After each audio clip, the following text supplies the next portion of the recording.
Hello everyone, welcome to AKSIS Academy Daily Current Affairs. So, ఇది నిన్నటి part 1 కి ఈరోజు continuation part 2. So, before we go to the session, if you are looking for UPSC admissions, అట్లాగే Group 1 and Group 2, both AP and Telangana, so దయచేసి కింద నెంబర్కి call చేయండి. ఇక ఈరోజు ఎకనామీ టాపిక్స్లో the most important topic is GDP deflator. మనందరికీ కూడా ద్రవ్యోల్బణం గురించి చాలా క్లారిటీగా తెలుసు. ద్రవ్యోల్బణం అంటే ఏంటి? ఎక్కడైతే మనకి ప్రైసెస్ ఇంక్రీజ్ ఇన్ గూడ్స్ అంటే వస్తువుల తాలూకా లేదు వస్తు సేవల తాలూకా ధరల పెరుగుదల అనేటటువంటిది ఉంటుందో సో దీన్నే మనము ద్రవ్యోల్బణము అని అంటాం. సో ఈ ద్రవ్యోల్బణానికి లెక్కించడానికి అనేక రకాలైనటువంటి మెజర్మెంట్స్ ఉన్నాయన్నమాట. అలాంటి ఒక మెజర్మెంట్ ఈ జీడిపి డిఫ్లేటర్గా చెప్తారు. అయితే మిగతా మెజర్మెంట్స్ అన్నీ చాలా సంకుచితంగా జీడిపిని లెక్కగడుతూ ఉంటే ఇక్కడ మాత్రం చాలా బ్రాడ్గా జీడిపి అనేటటువంటిది ఇన్ఫ్లేషన్ని లెక్కగడుతుంది. అయితే ఈ జీడిపి డిఫ్లేటర్ అనేటటువంటిది వస్తువులు మరియు సేవలు ఈ రెండింటిని కూడా లెక్కగడుతుంది. వస్తువులు మరియు సేవలు, so goods and services domestically in an economy.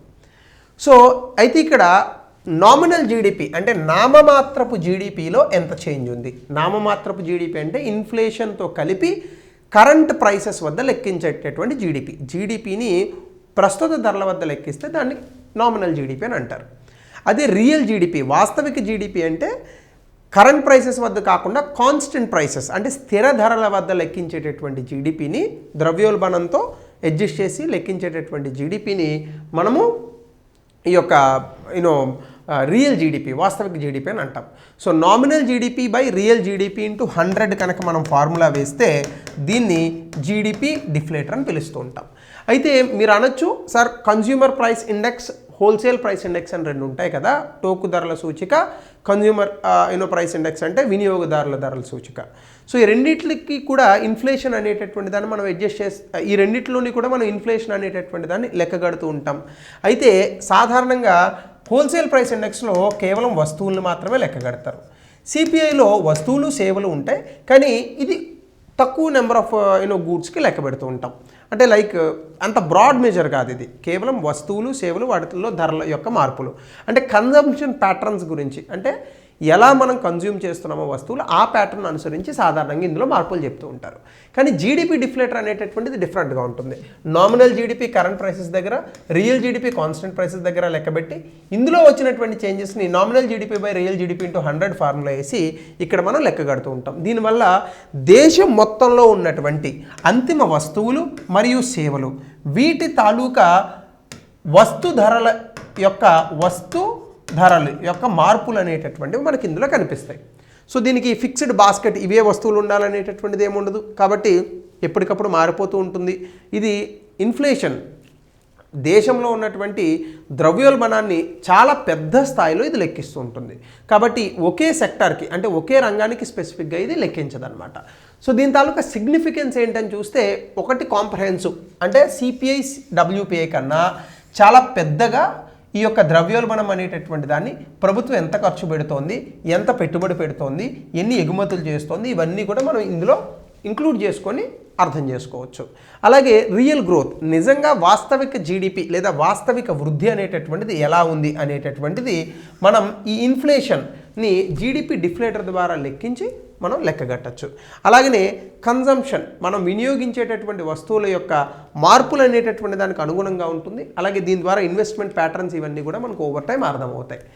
దాంతోపాటుగా కనుక మనం చూస్తే ఇయర్ ఆన్ ఇయర్ కంపారిజన్ ఇప్పుడు ఫర్ ఎగ్జాంపుల్ 2024 ద్రవ్యోల్బణం ఎంత ఉంది, 25 ఎంత ఉంది, 26, 27, 28 ఇలా ఎవ్రీ ఇయర్ మనం మాట్లాడుకునేటప్పుడు ఈ ద్రవ్యోల్బణంలో వచ్చేటటువంటి మార్పులు ఏవైతే ఉంటాయో ఈ మార్పులన్నీ కూడా ఈ జీడిపి డిఫ్లేటర్ ద్వారా మనం చాలా అద్భుతంగా లెక్కబట్టచ్చు. అంటే దీనివల్ల మనకి ఏమవుతుంది, ఒక ప్యాటర్న్ అర్థమవుతుంది కదా, గత సంవత్సరంలో ఎటువంటి పరిస్థితుల్లో మనకి ఎటువంటి ద్రవ్యోల్బణం వచ్చింది అనేటటువంటిది అర్థం చేసుకుని రానున్న రోజుల్లో మనకి ఇట్లాంటి సమస్యలకు పరిష్కార మార్గాల్ని ముందుగానే మనం ఆలోచించేటటువంటి విధానాలకు రూపకల్పన చేయొచ్చు.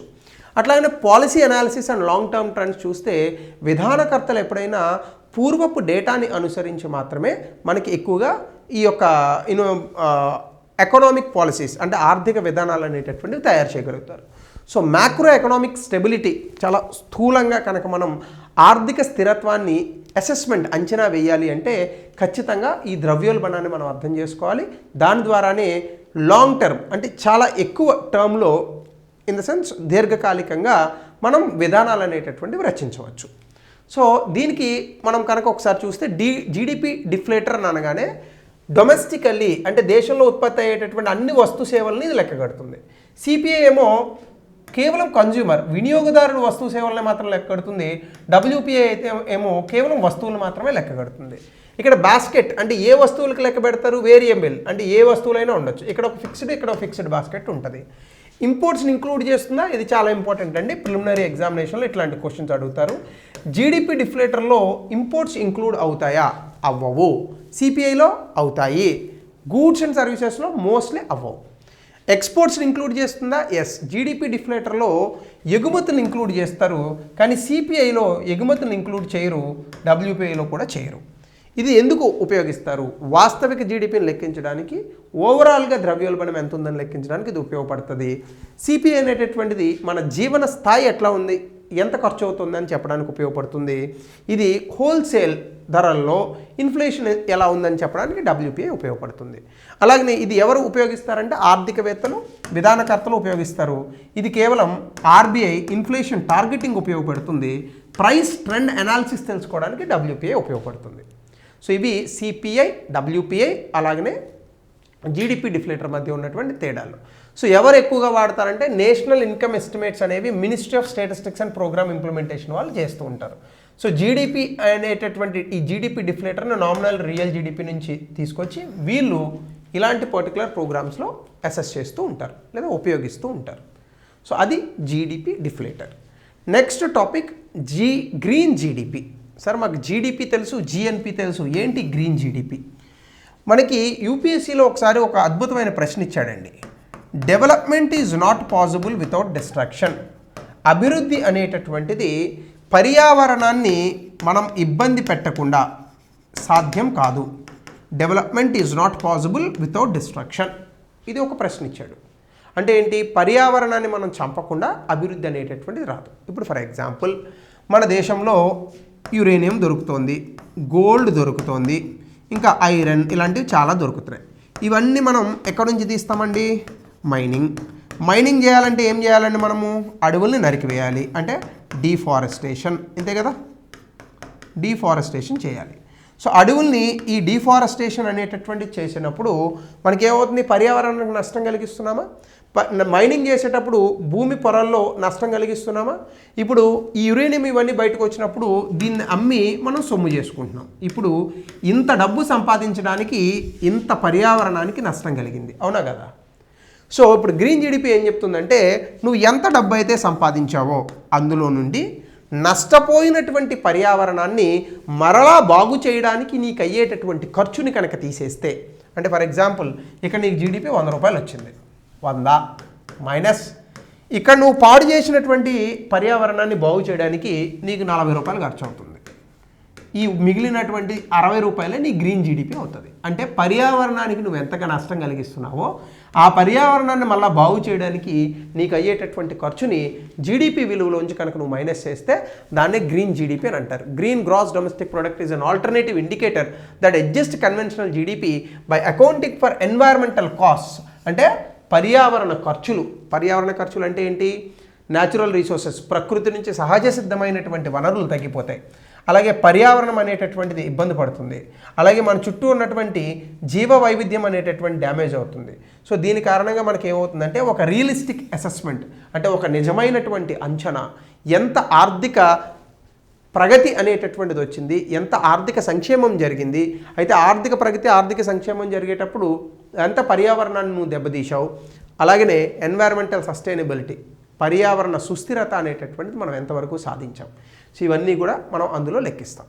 సో ఇది గ్రీన్ జీడిపి తాలూకా అంశం. అయితే దీని ఆబ్జెక్టివ్స్ ఏంటంటే, ఎన్వైర్మెంటల్ ఎక్స్టర్నాలిటీస్ అంటే పర్యావరణంలో వచ్చినటువంటి సహజ సిద్ధమైనటువంటి అంశాలను జాతీయ ఆదాయంలో లెక్కించడం దీని యొక్క ముఖ్య ఉద్దేశం. దీనివల్ల మనకి ఏమవుతుంది, మనం ఎంత ఉత్పత్తి చేస్తున్నాం, ఎంత కన్జ్యూమ్ చేస్తున్నాం, ఎంత పెట్టుబడులు పెడుతున్నాం అనేటటువంటి దాన్ని సుస్థిరమైనటువంటి అంశాల కోణంలో మనం అర్థం చేసుకొని దాన్ని మళ్ళీ పునర్నిర్వచించవచ్చు, అంటే దాన్ని మళ్ళీ రీడిఫైన్ చేయొచ్చు. అలాగనే నేచురల్ క్యాపిటల్ స్టాక్ అంటే పర్యావరణానికి మనం ఎంత ఇబ్బంది కలిగిస్తున్నాం అనేటటువంటిది ఆలోచించుకొని ఆ పర్యావరణంని మనం ఎంత పెట్టుబడిగా పెడుతున్నాం, దానివల్ల ఎంత పర్యావరణం దెబ్బతింటుంది.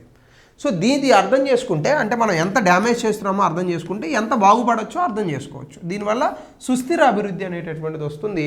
సో దీర్ఘకాలికంగా మనం ఈ యొక్క ఎకనామిక్ గ్రోత్ అంటే ఆర్థికపరమైన అభివృద్ధి లేదా వృద్ధిని సాధించవచ్చు. సో గ్రీన్ జీడిపికి సంబంధించి ఎన్వైర్మెంటల్ కర్జ్నెట్స్ కర్వ్ అని ఒకటి ఉంది. ఇది ఇన్వర్టెడ్ యూ షేప్ అంటే ఇట్లా ఉంటుంది అనమాట. అంటే ఇది ఏం చెప్తుందంటే economic growth and environmental degradation. Early స్టేజ్లో ఏమవుతుంది, ఎన్వైర్మెంటల్ డ్యామేజ్ అనేటటువంటిది గ్రోత్ పెరిగే కొద్దీ ఇంక్రీజ్ అవుతుంది. కానీ ఒక స్టేజ్కి వచ్చిన తర్వాత మనకి ఏమవుతుంది, ఎన్వైర్మెంటల్ డిగ్రేడేషన్ అనేటటువంటిది గ్రోత్ పెరిగే కొద్దీ కూడా తగ్గుతుంది. అంటే ఇప్పుడు 0 ఏం డ్యామేజ్ లేదు, 10 ఎన్వైర్మెంటల్ డ్యామేజ్ చాలా ఎక్కువ ఉంది, 20 వచ్చింది అనుకోండి ఎన్వైర్మెంటల్ డ్యామేజ్ కూడా బాగా తగ్గుతుంది. అంటే ఇనీషియల్ డేస్లో మనకి సాధారణంగా పర్యావరణ క్షీణత అనేటటువంటిది ఆర్థిక వ్యవస్థలు అభివృద్ధి చెందుతున్న సమయంలో ఉంటుంది. కానీ ఒక ఆర్థిక వ్యవస్థ పూర్తిగా అభివృద్ధి చెందిన తర్వాత పర్యావరణ క్షీణత అనేటటువంటిది కూడా తగ్గుతుంది. సో ఇదే టర్నింగ్ పాయింట్. అంటే డ్యామేజ్ అనేటటువంటిది మనం పర్యావరణాన్ని రక్షించడానికి అనేక సాంకేతికతలను డెవలప్ చేస్తాం కాబట్టి ఈ సాంకేతికతల వలన ఆ పర్యావరణాన్ని మనం క్లీన్గా ఉంచవచ్చు. ఇది మనం అర్థం చేసుకోవాల్సిన అంశం. సో గ్రీన్ జీడిపిలో మనకి ఇప్పుడు అంటే మీకు సింపుల్గా చెప్తాను. ఒకప్పుడు థేమ్స్ నది లండన్లో ఉంటుంది, అది యూకేలో, ఇది బాగా పాడైంది. కానీ తర్వాత వాళ్ళు ఇదే నదిని పూర్తి స్థాయిలో డీపొల్యూట్ చేయగలిగారు. ముందు ఎందుకు పాడైంది అంటే ఇండస్ట్రియల్ రెవల్యూషన్ చేశారు. వాళ్ళు పూర్తిగా అభివృద్ధి చెందిన తర్వాత డబ్బులు ఉపయోగించి దీన్ని డీపొల్యూట్ చేశారు. సో అట్లా ఇప్పుడు మన హుస్సేన్ సాగర్ని పూర్తిగా పొల్యూట్ చేశాం. ఇప్పుడు ఒక 2000 కోట్లు ఖర్చు పెట్టి దాన్ని డీపొల్యూట్ చేస్తారట. అట్లా మీరు అనొచ్చు ముందు పొల్యూట్ చేయడం ఎందుకు, తర్వాత డీపొల్యూట్ చేయడం ఎందుకు. అప్పుడు తెలియలా, ఇప్పుడు తెలుస్తుంది. సో దీని ఫీచర్స్ ఏముంటాయంటే ఎన్వైర్మెంటల్ ఇంపాక్ట్ అంటే జీడిపి అనేటటువంటిది మనం క్యాలిక్యులేట్ చేసేటప్పుడు అందులో నుండి పర్యావరణ క్షీణత ఎంత జరిగింది, దానికి అయిన ఖర్చు ఎంత, ఇది తీసేస్తాం. అలాగే ఎన్వైర్మెంటల్లీ అంటే పర్యావరణ పరంగా కనుక మనం చూస్తే ఏవి బెనిఫిషియల్ గూడ్స్, ఏవి హార్మ్ఫుల్ గూడ్స్ అంటే ఏవి పర్యావరణానికి మంచి చేసే వస్తువులు, చెడు చేసే వస్తువులు. అలాగే ఎకనామిక్ యాక్టివిటీస్ని కూడా ప్రొడక్షన్లో గ్రీన్ ప్రొడక్షన్ అని అంటారు. అంటే పర్యావరణానికి హాని కలిగించినటువంటివి గ్రీను, బ్రౌన్ అంటే ఏవైతే పర్యావరణాన్ని ఇబ్బంది పెడతాయో అవి బ్రౌన్. సో కన్జంప్షన్ కూడా ఏమాత్రం పర్యావరణంలో కార్బన్ ఉద్గారాన్ని రిలీజ్ చేయనటువంటివి 0 కార్బన్ ప్రొడక్ట్స్, తక్కువ మాత్రమే ఇంపాక్ట్ చూపించేటటువంటివి లో, పూర్తి స్థాయిలో పర్యావరణాన్ని ఇబ్బంది పెట్టేటటువంటివి డిప్లీటింగ్ గూడ్స్. అంటే plastic, 1 use plastic is a environmental depleting good. Investment కూడా ఏంటి, పెట్టుబడులు గ్రీన్ టెక్నాలజీస్ పర్యావరణానికి ఇబ్బంది కలిగించినటువంటి వాటిలో మనం డబ్బులు పెడితే గ్రీన్ టెక్నాలజీస్లో పెట్టుబడి పెట్టినట్టు. కార్బన్ ఇంటెన్సివ్ టెక్నాలజీస్ అంటే మీకు బొగ్గు ద్వారా విద్యుత్ ఉత్పత్తి చేస్తున్నారు, అందులో పెట్టుబడి పెడితే కార్బన్ ఇంటెన్సివ్ టెక్నాలజీ. అట్లానే హ్యూమన్ క్యాపిటల్ అంటే కన్జర్వేషన్ ఓరియంటెడ్ జాబ్ అంటే దాని అర్థం ఏంటి, పర్యావరణాన్ని రక్షించేటటువంటి ఉద్యోగాలు ఇందులోకి వస్తాయి, సాధారణంగా చేసే ఉద్యోగాలు ఇందులోకి వస్తాయి. సో అట్లా ఈ గ్రీన్ జీడిపి అనేటటువంటిది ఉంటుంది. అయితే ఇక్కడ గవర్నమెంట్ రెవెన్యూ అంటే గ్రీన్ ట్యాక్సేషన్ అని ఉంటుంది. అంటే ఎక్కడైతే పర్యావరణానికి హాని కలిగించేటటువంటి పొల్యూషన్ అంటే ఏంటి, పూర్తి స్థాయిలో మనకున్నటువంటి ఈ యొక్క కాలుష్యం, ఈ కాలుష్యపరంగా చేసేటటువంటి కాలుష్యాన్ని క్రియేట్ చేసేటటువంటి యాక్టివిటీస్ ఏవైతే ఉన్నాయో వాటి మీద ట్యాక్స్ వేస్తే అది గ్రీన్ ట్యాక్సేషన్. గ్రీన్ సబ్సిడీస్ అంటే ఏంటి, పర్యావరణాన్ని పాడు చేయకుండా పునరుత్పాదక శక్తి రంగాలలో ఎవరైనా కనుక ఉత్పత్తులు చేస్తూ ఉంటే ప్రభుత్వం వాళ్ళకి ఇన్సెంటివ్లు ఇస్తుంది, అది గ్రీన్ సబ్సిడీస్ అవుతుంది. సో సిగ్నిఫికెన్స్ ఏంటంటే ఆర్థికపరమైన సంక్షేమాన్ని అర్థం చేసుకోవడానికి గ్రీన్ జీడిపి అద్భుతంగా ఉపయోగపడుతుంది మనకి. So both environmental output and environmental health, అలాగే సస్టైనబుల్ డెవలప్మెంట్ అంటే సుస్థిర అభివృద్ధిని ఇది చాలా అద్భుతంగా ప్రమోట్ చేస్తుంది. అలాగే పాలసీ మేకింగ్, ప్రభుత్వంలో ఉన్నటువంటి వ్యక్తులకు విధానాల రూపకల్పనలో ఇది చాలా ఉపయోగపడుతుంది.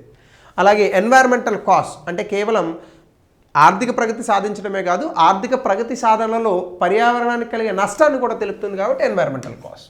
అలాగే దీర్ఘకాలికంగా ఆర్థిక వ్యవస్థలు బలపడడానికి ఇది ఉపయోగపడుతుంది. ఎందుకంటే పర్యావరణానికి ఇబ్బంది కలిగించేటటువంటి యాక్టివిటీస్ కానీ లైక్ రీసోర్సెస్ ఎక్స్ప్లాయిటేషన్ కానీ ఆపాలి అనేటటువంటి ఒక సిద్ధాంతం వస్తుంది. So China, Bhutan, European union వీళ్ళందరూ జీడిపి ఫ్రేమ్వర్క్ని యూస్ చేస్తున్నారు. అయితే ఇందులో చాలా ఛాలెంజెస్ కూడా ఉన్నాయి. ఎట్లా మెజర్ చేస్తారు? ఇప్పుడు ఒక హుస్సేన్ సాగర్ ఉంది, దాన్ని బాగు చేయాలి, అంచనా వేస్తారంటే 2,000 కోట్లని. కరెక్ట్గా 2,000 కోట్లు అవుతుందా, లేదా గంగానదిని పూర్తి స్థాయిలో డీపొల్యూట్ చేయడానికి 20,000 కోట్లు అవుతుందా ఎవరికి తెలియదు. అట్లాగనే డేటా కన్స్ట్రైంట్స్, దీనికి సంబంధించి పర్యావరణ పరంగా మనం ఎంత నష్ట కలిగించామనేటటువంటిది డేటా లేదు. ప్రపంచవ్యాప్తంగా జీడిపిలో ముఖ్యంగా గ్రీన్ జీడిపిని అర్థం చేసుకోవడానికి దానికి ఏ స్టాండర్డ్స్ ప్రపంచవ్యాప్తంగా లేవు. అలాగే పొలిటికల్, ఈ యొక్క రాజకీయ పరంగా, ఆర్థిక వ్యవస్థ పరంగా లోవర్ గ్రోత్ ఫిగర్స్ అంటే జీడిపి అనేటటువంటిది ఏదైతే ఉందో ఇది తక్కువ చూపించవచ్చు. ఎందుకంటే అందులోంచి పర్యావరణం కాస్ట్ తీసేస్తాం కాబట్టి దానివల్ల కొంత డిమోటివేట్ అయ్యే అవకాశం ఉంటుంది. సో డెవలపింగ్ కంట్రీ, సాధారణంగా అభివృద్ధి చెందే దేశాలు అత్యధికంగా ఈ యొక్క పర్యావరణం ఇచ్చేటటువంటి రీసోర్సెస్ అంటే పర్యావరణం మనకి ఇచ్చేటటువంటి వనరుల మీద ఆధారపడి ఉంటాయి. వాళ్ళని అట్లా యూజ్ చేయొద్దంటే వాళ్ళు ఆగరు. సో దీనికి నార్మల్ డిఫరెన్స్ జీడిపికి చూస్తే జీడిపి అనేది ఆర్థిక పరంగా ఎంత అవుట్పుట్ వస్తుంది అనేది మాత్రమే చూస్తుంది. కానీ ఇక్కడ పర్యావరణ ఖర్చు ఎంత అవుతుంది అనేది చూస్తుంది. అంటే వనరులు పాడైన జీడిపిలో పర్వాలా, ఇక్కడ అలా కుదరదు. సుస్థిరత అనేటటువంటిది ఇక్కడ తక్కువ ఉంటుంది, ఇక్కడ ఎక్కువ ఉంటుంది. సంక్షేమాన్ని ఇక్కడ పార్షియల్గా లెక్క పెడితే ఇక్కడ కంప్రహెన్సివ్గా లెక్క పెట్టచ్చు. పర్యావరణ సంక్షేమం. సో ఇది ఇంపార్టెంట్ ఇష్యూస్ ఫ్రమ్ ఎకనామీ. ఇటీవల కాలంలో న్యూస్ పేపర్లో అక్కడక్కడ కనిపించిన ఇష్యూస్. దీనికి సంబంధించి 3 ప్రశ్నలు ఇచ్చాను. ఒకటి నిన్న చెప్పినటువంటి మ్యాప్ యూపీఐ ట్రాన్సాక్షన్స్కి రిలేటెడ్గా దీని ఆన్సర్ పెట్టండి 1 అని చెప్పి. 2 మళ్ళీ యూపీఐకి రిలేటెడ్గా 2017లో వచ్చిన ప్రశ్న, దీని ఆన్సర్ కూడా పెట్టండి, పాజ్ చేసుకొని చూసుకోండి. 3 నేషనల్ పేమెంట్ కార్పొరేషన్ ఆఫ్ ఇండియాకి సంబంధించి మరొక ప్రశ్న, దీనికి కూడా ఆన్సర్ పెట్టండి. 1, 2, 3 అనేసి ఆన్సర్స్ పెట్టండి. సో ఇది రిలేటెడ్ టాపిక్. ఈరోజు మెయిన్స్ క్వశ్చన్ ఇవ్వలేదు. ఇంకా ఏమైనా ఇలాంటి ఎకనామిక్ టాపిక్స్ మీకు చెప్పాలని అనుకుంటే దయచేసి కమెంట్ సెక్షన్లో తెలపండి. Thank you. Have a good day.